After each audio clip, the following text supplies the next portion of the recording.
Ready. എപ്പോഴാണ് സൗദിയൊക്കെ ഒന്ന്? ഞാൻ നാളെ പോകുന്നടാ. എപ്പോഴാ ബാഗ് റിട്ടേൺ കഴിഞ്ഞിട്ട് വരുന്നു. എന്ത് പണി അവിടെ ഇത് ഡ്രസ്സിന് വീട് ലീവ് ഇടയ്ക്കിടയ്ക്കുണ്ടാ? അതറിയില്ലറാ. എത്ര ശമ്പളറാ? അവിടെ 50,000. നീ നാളെ സൗദിക്ക് പോകുന്നല്ലോ? നോക്കുറാ, എനിക്ക് അവിടെ വിസ അല്ല. ഞാൻ കട എടുത്തിട്ട് കട എടുത്തിട്ട് ഇവിടെ സൗദിക്ക് പോകും. സൗദിക്ക് പോയിട്ട് അവിടെ കുറച്ച് ശമ്പളമാക്കണം. എന്തിനു ശമ്പളമാക്കണം?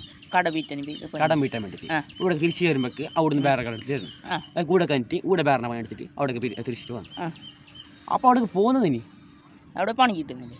പണി കിട്ടുന്നിട്ട് അവിടേക്ക് പോകുന്നു. അപ്പോൾ അവിടെ പണി എടുത്തിട്ട് തിരിച്ചിട്ട് വരുന്നു. വരുമ്പോൾ പൈസ ഇടുന്നു, അവിടെ കടാക്കിയിട്ട് വരുന്നു. ഞാൻ കേൾക്കുന്നുണ്ടെങ്കിൽ ഇവിടെ എൻ്റെ പണിയെടുത്ത് അങ്ങായത് അവിടേക്ക് പോയിട്ട് കഷ്ടപ്പെടുന്നത്. ഇവിടുന്ന് കുറേ ആൾക്കാരുണ്ട്. ഇവിടെ നല്ല പണിയില്ലായിട്ട് ഇവിടുന്ന് കടം എടുത്തിട്ട് അവിടേക്ക് പോകുന്നു. എല്ലാം കട എടുക്കണ്ട വീട്ടിൽ അങ്ങനെ പൈസ ആക്കിയിട്ട് അവിടേക്ക് പോകുന്നു. അവിടേക്ക് പോയിട്ട് അവിടെ വിസ വേറെ കൊടുക്കണോ? അത് മാത്രമല്ല അവിടെ നിൽക്കണമെങ്കിൽ അവിടെ അറബികൾക്ക് എന്തെങ്കിലും എക്സ്ട്രാ കമ്മീഷനായിട്ട് അതും കൊടുക്കണം.